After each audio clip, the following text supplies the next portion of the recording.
घना जंगल, उस जंगल में कोई नहीं रहता था, सब जगह सुनसान ही सुनसान। वहाँ पर उस जंगल में एक तालाब, उस तालाब के बाहर एक जानवर, कौन? सारस। और नदी के अंदर मछलियाँ और केकड़े रहते थे। अब आगे क्या होता है, अब इन्हीं की जुबानी हम सुनेंगे, तो सभी ध्यान से सुनेंगे, अपनी आंखें खुली हुई रखेंगे और कान भी आंख सामने देखना है और आंख खुली हुई रखनी है। चल, वेरी गुड। सारस रोज मछलियों की शिकार करता था, रोज मछलियों को, एक मछलियों को लेकर खाता था, सोता था, भूख लगती थी वापस नदी में जाता था, मछलियां लेता था, खाता था और अपनी प्यास बुझाता था, भूख बुझाता था। अब बेचारा सारस हो गया बूढ़ा। सारस कैसा हो गया? बूढ़ा। अब बेचारे से मछलियां पकड़ी नहीं जाती थी, मछलियां उसके हाथ में ही नहीं आती थी, मछलियां उसके हाथ में नहीं आती थी। चलिए सुनते हैं आगे क्या होता है। मैं तो एक मछली भी नहीं पकड़ सकता, मैं एक चाल चलकर। अब सुनो सारस क्या चाल सोचता है। केकड़ा बाहर आके पूछो, वहीं से पूछो, वहीं से पूछो। अरे क्या हुआ काका, आज मछलियाँ क्यों नहीं पकड़ी? मछलियाँ पकड़ने का कोई फायदा ही नहीं होगा। तुम यहाँ बैठ जाओ थोड़ा दूर। मछलियाँ पकड़ने का कोई फायदा ही नहीं होगा। मैंने कुछ दो लोगों को सुना था कि वह इस तालाब में मिट्टी भर देंगे और खेती करेंगे। अब मैं क्या करूँ? तो मैं तुम्हें एक तालाब में ले चलूँगा जो कि बहुत गहरा और बहुत ही बड़ा है। ठीक है, वहाँ पर सारी मछलियाँ सही रहेंगी। चलो मेरे साथ।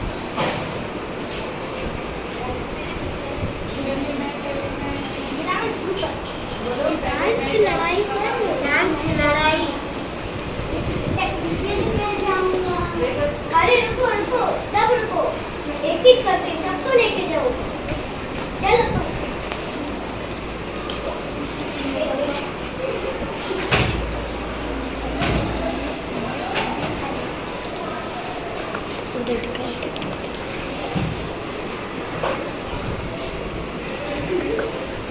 अब क्या हुआ, सारस क्या करता था, रोज एक एक मछली को दूसरी तालाब पे ले जाने की बजाय उसे चट्टान पर ले जाता था और उसे खाकर पेट भर के थोड़ी देर आराम करके वापस आ जाता था। अब आया केकड़े की बारी। अब जरा ध्यान से गौर फरमाइएगा और ध्यान से सुनिएगा केकड़े ने क्या किया।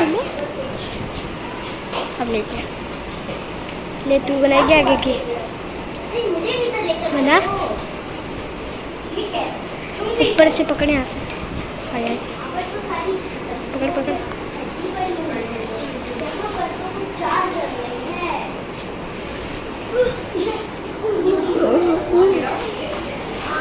उरी तालाब में गिरा दिया।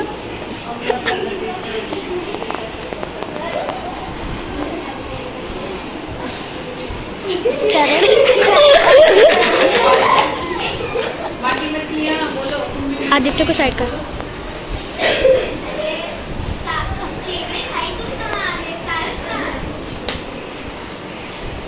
आदित्य दिख रहा है बाबा। सारस सारी मछलियों को खा रहा था, इसीलिए मैंने उसको मार दिया।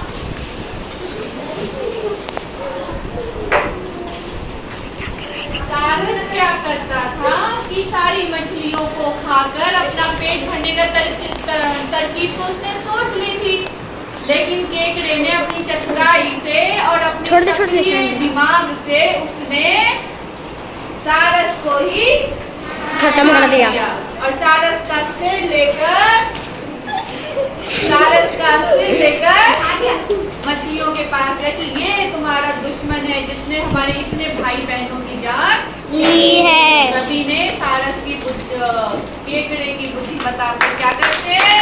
ताली। तालियां बजाते हैं। तो इस कहानी से हमें क्या शिक्षा मिलती है? हाँ? हमें धोखा नहीं करना चाहिए। क्या शिक्षा मिलती है? धोखा नहीं करना चाहिए। अगर आप किसी के लिए गड्ढा बिछाओगे तो फिर वही गड्ढे में गिर जाओगे। अगर किसी और को परेशान अबे छोड़ दे करोगे, रंजीत, तो जिता। परेशानी आपके समक्ष आएगी। और भी चीजें हैं डाल। जैसे को इम्पोर्टेंट। इसके अलावा भी है कि हमें हमेशा अपने बुद्धि का प्रयोग करके अपने कामों को करना चाहिए। बुद्धिमत्ता से किसी काम को करना चाहिए। और क्या शिक्षा मिली? खुद के महत्व को समझना चाहिए। हाँ? धोखा नहीं करना चाहिए। किसी को धोखा नहीं देना चाहिए। भगवान हमेशा देखते हैं और अगर आप किसी को धोखा दोगे तो रिफ्लेक्ट बैक में आपको भी वो चीज जरूर मिलेगी। तो मछली आ जाओ। ये हमारी मछली और ये हमारे सारस और केकड़ा भाई आ जाओ। इन तीनों के लिए अभिनंदन ताली गुरु। और जो ये सारी नदी बने हुए थे, जो तालाब बने हुए थे, खड़े हो जाओ। इनके लिए भी अभिनंदन ताली गुरु।